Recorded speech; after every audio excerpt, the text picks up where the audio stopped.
ये बात है 1980 की, जब महाराष्ट्र के जलगांव डिस्ट्रिक्ट के अमलनेर गांव में रहने वाले मोहम्मद अनवर के पिता की अचानक से मौत हो गई। उनकी मौत के बाद पीछे जायदाद में एक खेत था जिसे मोहम्मद अनवर के अलावा 3 भाइयों में बराबर से बांट दिया गया, लेकिन मोहम्मद अनवर ने उस जमीन के टुकड़े को 80,000 रुपए में बेच दिया और एक ब्रोकर सतीश शाह के कहने पर 10,000 रुपए विप्रो कंपनी में इन्वेस्ट कर दिए और 100 शेयर्स विप्रो कंपनी के खरीद लिए। 1980 में किया गया यह इन्वेस्टमेंट आज 40 साल बाद 1500 करोड़ रुपए में बदल चुका है, जिसमें से 200 करोड़ रुपए तो सिर्फ डिविडेंड के तौर पे मोहम्मद अनवर को मिले हैं। गाइस, ये है पावर इन्वेस्टमेंट की। तो आप किस चीज का इंतजार कर रहे हैं? इन्वेस्टमेंट करिए, डीमेट अकाउंट खुलवाइए, लिंक डिस्क्रिप्शन बॉक्स में ही गिवन है। ऐसे अमेजिंग फैक्ट वीडियोस के लिए शेयर, सब्सक्राइब एंड लाइक। मिलता है अगली वीडियो में। जब वो पैदा हुआ तो वो अंधा था। आसपास के लोगों ने ये देखकर उसके मां बाप को कहा कि ये तो किसी बोझ से कम नहीं है, इसे तो मार देना चाहिए।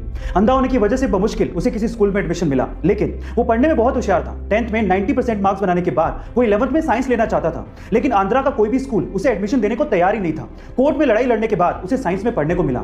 12th में अच्छे मार्क्स बनाने के बाद वो IIT में पढ़ना चाहता था, लेकिन इंडिया की कोई भी IIT उसे एडमिशन देने को तैयार नहीं थी। इसके बाद उसने यूएस की नामी यूनिवर्सिटी MIT में अप्लाई किया और वो इंडिया का पहला ऐसा ब्लाइंड स्टूडेंट बना जिसे MIT यूनिवर्सिटी में एडमिशन मिला। इसके बाद वो चाहता तो अच्छी सैलरी पे वहां पे काम कर सकता था, लेकिन वो इंडिया आया और उसने अपने जैसे लोगों को हेल्प करने की सोची। इसके बाद उसने हैदराबाद में बुलांट इंडस्ट्री की स्थापना की और वहां पर दिव्यांग लोगों को नौकरियां भी दी और उन्हें सम्मान से जीना भी सिखाया। गाइस, जिसे लोग बोझ समझते थे, आज वही लड़का 100 करोड़ की कंपनी का मालिक है और अपने जैसे कई लोगों की जिंदगियां बदल रहा है। उनका नाम है श्रीकांत भोला। गाइस, क्या आपने इन प्रोडक्ट्स के बारे में सुना है? Fevicol, Fevistik, Fevikwik, doctor Fixit, M Seal, obviously जरूर सुना होगा।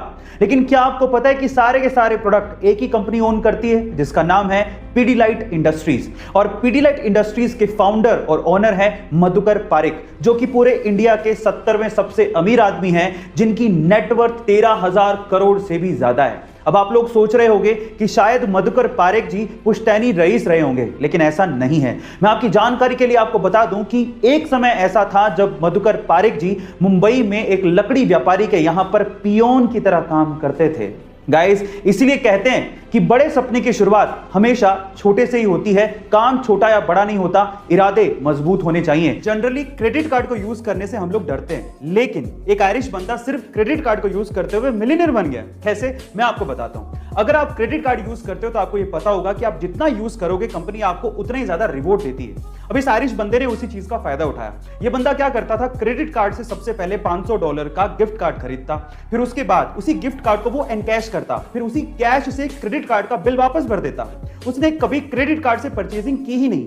फायदा यह था कि कंपनी उसे हर $500 के गिफ्ट कार्ड पे $25 का रिवॉर्ड देती थी। कभी खर्चा किया नहीं, ऊपर से $25 का रिवॉर्ड अलग से। ऐसे करते करते उसने $3 लाख इकट्ठे कर लिए, यानी कि लगभग 2 करोड़ 17 लाख। लेकिन एक दिन टैक्स डिपार्टमेंट की उसकी अर्निंग पे नजर पड़ गई, तब जाके ये बात खुली। लेकिन ये बंदा तब तक कमा चुका था।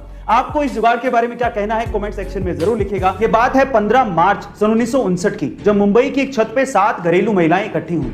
मकसद था महिलाओं को, स्पेशली घरेलू महिलाओं को जो कि ज्यादा पढ़ी लिखी नहीं है, उन्हें सक्षम बनाना और उन्हें कमाई का एक जरिया देना।